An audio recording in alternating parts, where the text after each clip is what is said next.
میں نے تمہیں جو کچھ بتایا وہ واقعہ اسی طرح ہے۔ اب تم اپنے پوتے کی حفاظت کرو، اسے یہودیوں سے بچائے رکھو، اس لیے کہ وہ اس کے دشمن ہیں۔ یہ اور بات ہے کہ اللہ تعالیٰ ہرگز ان لوگوں کو ان پر قابو نہیں پانے دے گا، اور میں نے جو کچھ آپ کو بتایا ہے اس کا اپنے قبیلے والوں سے ذکر نہ کرنا۔ مجھے ڈر ہے کہ ان باتوں کی وجہ سے ان لوگوں میں حسد اور جلن نہ پیدا ہو جائے۔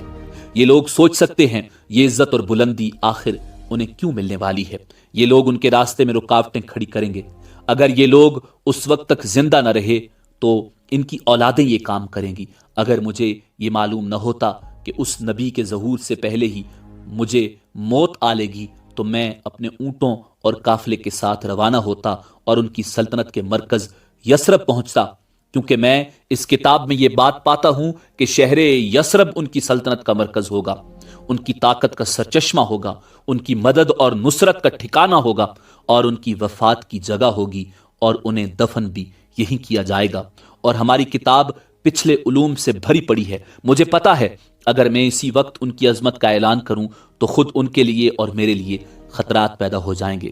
یہ ڈر نہ ہوتا تو میں اسی وقت ان کے بارے میں یہ تمام باتیں سب کو بتا دیتا، عربوں کے سامنے ان کی سربلندی اور اونچے رتبے کی داستانیں سنا دیتا، لیکن میں نے یہ راز تمہیں بتایا ہے، تمہارے ساتھیوں میں بھی کسی کو نہیں بتایا۔ اس کے بعد اس نے حضرت عبد المطلب کے ساتھیوں کو بلایا، ان میں سے ہر ایک کو 10 حبشی غلام، 10 حبشی باندیاں اور دھاری دار یمنی چادریں، بڑی مقدار میں سونا چاندی، 100 اونٹ اور عنبر کے بھرے ڈبے دیے۔ پھر حضرت عبد المطلب کو اس سے 10 گنا زیادہ دیا اور بولا، سال گزرنے پر میرے پاس ان کی خبر لے کر آنا اور ان کے حالات مجھے بتانا۔ سال گزرنے سے پہلے ہی اس بادشاہ کا انتقال ہو گیا۔ حضور نبی کریم صلی اللہ علیہ وآلہ وسلم کے جلیل القدر دادا جان حضرت عبد المطلب اکثر اس بادشاہ کا ذکر کیا کرتے تھے۔ حضور نبی کریم صلی اللہ علیہ وآلہ وسلم کی عمر تقریباً 8 سال ہوئی تو حضرت عبد المطلب انتقال فرما گئے۔ اس طرح ایک عظیم سرپرست کا ساتھ چھوٹ گیا۔ اس وقت حضرت عبد المطلب کی عمر مبارک 95 برس تھی۔ تاریخ کی بعض کتابوں میں ان کی عمر اس سے بھی زیادہ لکھی ہوئی ہے۔ جس وقت حضرت عبد المطلب کا انتقال ہوا، حضور نبی کریم ان کی چارپائی کے پاس موجود تھے۔ آپ صلی اللہ علیہ وآلہ وسلم زار و قطار رونے لگے۔ حضرت عبد المطلب کو عجون کے مقام پر ان کے دادا قصی کے پاس دفن کیا گیا۔ مرنے سے پہلے انہوں نے نبی کریم صلی اللہ علیہ وآلہ وسلم کو اپنے بیٹے حضرت ابو طالب کے سپرد کیا۔ اب ابو طالب آپ کے نگران ہوئے، انہیں بھی آپ سے بے تحاشا محبت ہو گئی۔ ان کے بھائی عباس اور زبیر بھی آپ کا بہت خیال رکھتے تھے۔ پھر زبیر بھی انتقال کر گئے تو آپ کی نگرانی آپ کے چچا حضرت ابو طالب ہی کرتے رہے۔